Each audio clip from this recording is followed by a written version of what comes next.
Hello? Hello everyone, welcome. Thank you all so much for coming out tonight. My name is RJ Califf. I'm a senior here at NYU studying politics, rights, and development.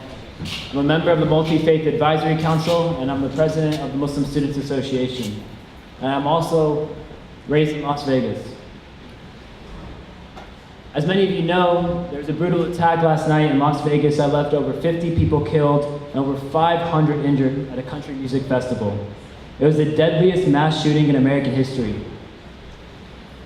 Before we proceed, I'd like to thank our co-sponsors, NYU Global Spiritual Life, NYU Center for Multicultural Education and Programs, NYU LGBTQ Student Center, the Center for Student Life, the Protestant Life at NYU, NYU Catholic Center, the NYU Islamic Center, NYU Bronfman Center for Jewish Student Life, NYU Student Government, Kimmel Operations, Public Safety, and NYU Wellness. Now, many of you probably heard about the attack through checking Twitter, the news, or through word of mouth. I found out about this attack through the barrage of texts that arrived on my phone when I woke up this morning. I saw what happened in Vegas last night. Are you okay?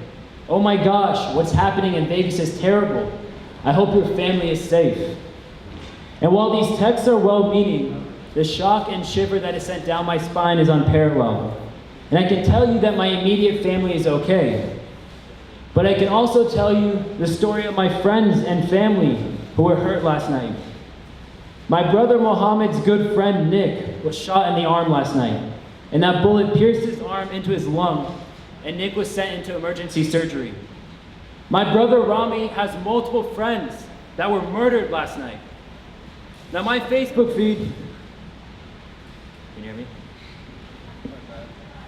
Hello.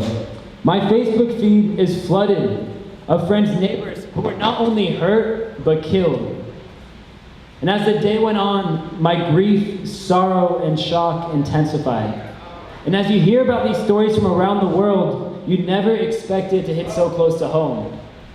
But when it hits close to home, it hurts. But I'm not going to ask you to imagine it if it was your brother or sister.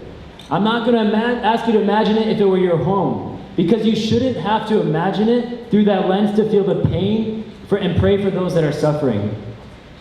We live in a world where there's a lot of pain, suffering, and grief. We live in a world where there are evil souls that wish nothing to do more to others than to harm them. However, we live in a world where there's a lot of goodness. We live in a world where there's light that pierces through the darkness. That light that shines within each and every one of us. And when another person's light is dimmed, it is our responsibility to help ignite that flame. So if you're feeling sorrow and grief, feel it. Feel the pain and understand that this pain is real and it is important. But also understand that you have the opportunity to help. You have the opportunity to help deliver that light. So if you pray, pray. If you can donate, donate. But don't only think about Las Vegas. Think about the tragedies that are happening all around the world. Think about Puerto Rico. Think about Burma. Think about Palestine. Think about East Africa. Think about Mexico. Think about Houston. And think about Afghanistan. Think about Iraq. Think about all those that are suffering all around the world. Think about your neighbors. Think about humanity. So call your elected officials. Call your news agencies. Post on your Facebook wall. If we come together as one, as a united community, we can not only hope for better, but we can demand better. Thank you very much.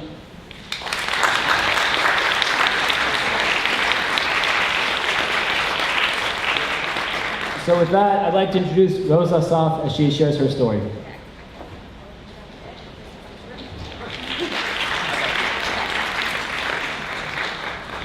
Hi everybody, my name is Rose Asaf. First, thank you RJ for those words, and to everybody who organized this.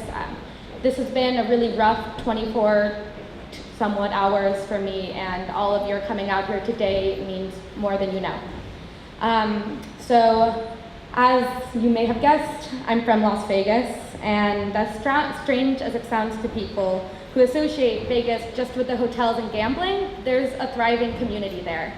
There are families who live there are schools there are synagogues, churches, and mosques there, and that's where I grew up. Growing up in Vegas was weird, as one can expect. You know, you have the boredom of the suburbs that we all know too well, but you also have the excitement and the decadence of the Las Vegas Strip that most of us are familiar with. And that dissonance is what made Vegas so special to me growing up. You know, while I couldn't access the Strip as a child growing up in Vegas, I always knew that it was a very special place. I always knew that it was a place where people could be free, where people could be carefree, and where people could just enjoy themselves. And I've always appreciated Vegas for that. It was a place where people could escape the realities of everyday life that drag us down and that make us upset. And I fear that that's now gone.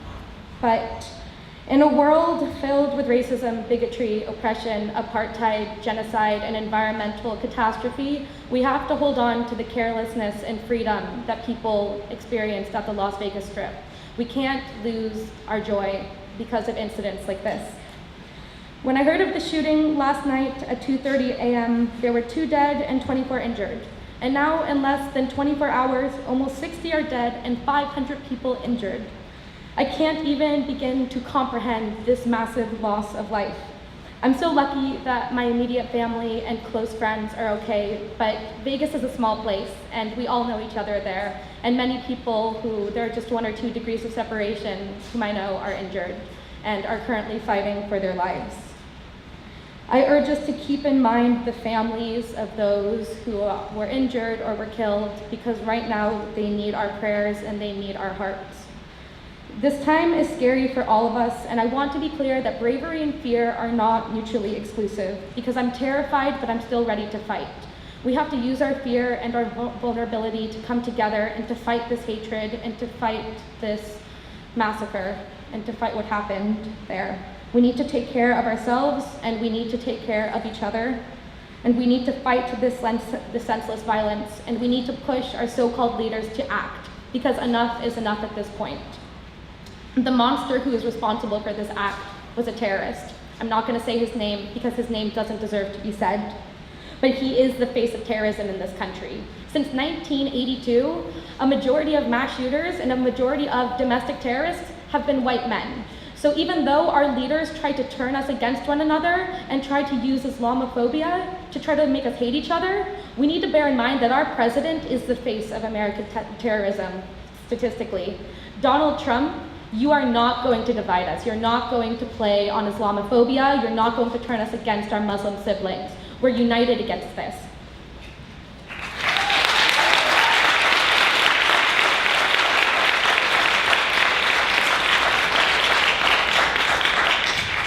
I just want to end by reminding everybody to check in with yourselves, because self-care is most important at a time like this, and also check in with your loved ones and remind them that you love them, because you can't do that often enough.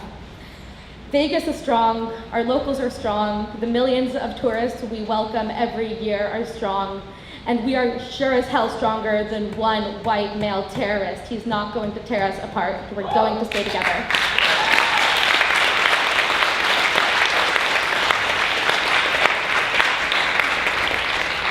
Thank you all, and just keep Las Vegas in your hearts. And as RJ reminded us, don't forget about everything else happening in the world, because this is a hard time and we all have to be part of the global community. Thank you.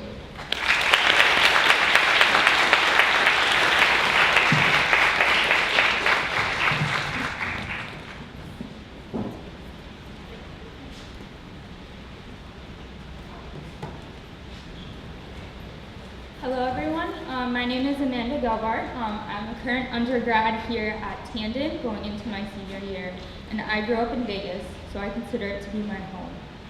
Often growing up, people don't realize that Vegas is a, quote, real city, that people live there because it's such a transient place, and so there's this idea that there's not a real community, but as someone who grew up there my whole life, I know that community to be true. This morning when I woke up, the first thing that I saw was a message from a fellow resident assistant asking if my family was okay. I didn't know what she meant because I had no missed calls or messages from back home. I started Googling Vegas and was immediately prompted to Vegas shooting. In a panic, I opened Facebook to see if my family had posted anything to indicate that they were safe, and was devastated with the outpour of emotion and fear that I saw people expressing. Thankfully, throughout the day, I've been able to connect with those close to me and know that they are safe, but I truly fear for them, as many of my closest friends and family members work on the strip and are expected to return there tonight. They don't know how to go into work today, and I don't know what to tell them. What saddens me the most is that there is a growing trend to attack at concerts and other music venues. As a musician myself, I understand the connective power that music can hold, and I fear that our society is destroying it through these mass fear events. But I hope that we can rise above that fear and hold on to that connection. I'd like to send out my thoughts and love to all those who are affected, and keep everyone in your thoughts. Thank you.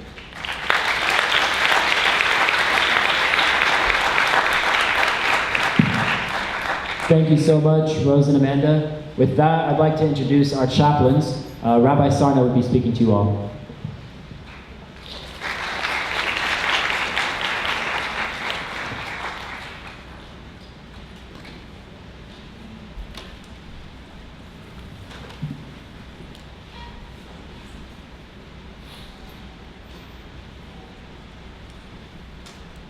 I speak tonight with the privilege of geography, not having been at the wrong place at the wrong time, but with the responsibility of family. You see, 2 weeks ago, it's just 2 weeks ago, I became an American citizen. And I pledged by oath, not just to defend this country and its Constitution, but I pledged to myself that I would feel a responsibility toward each and every American, that I would care not just for them, but I would care for the moral compass of our country, that I would care for the spiritual constitution that makes up us all. My reaction to the events that occurred is that we need a new name for a massacre. The proportion at which this affected an area, a city, a region, a state, the numbers, the scene, we just don't have the words. And so I have to tell you, my own emotional reaction was to actually shut myself down, to close myself off, to both feel nothing and also feel afraid, to both recognize my vulnerability, but only for a second, and then to move on so that I wouldn't really have to feel it, out of the privilege of geography. But the responsibility of family tells me that we have to feel.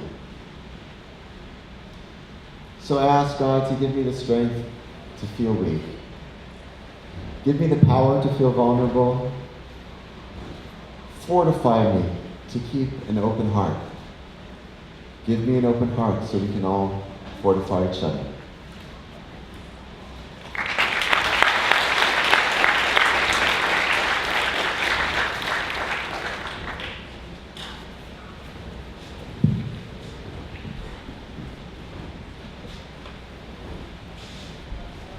Good evening, everyone. My name is Fayaz Jaffer, the Associate Chaplain and Assistant Research Scholar at the Islamic Center here at NYU. In the Islamic tradition, we begin every action and every work that we do by uttering a phrase that states, Bismillah ar-Rahman ar-Rahim, which is translated in the name of God, the most compassionate, the most merciful. Every act, every glance, every step that we take and every blink of our eye is for us to be mindful within our tradition of the importance of these two themes, mercy and compassion.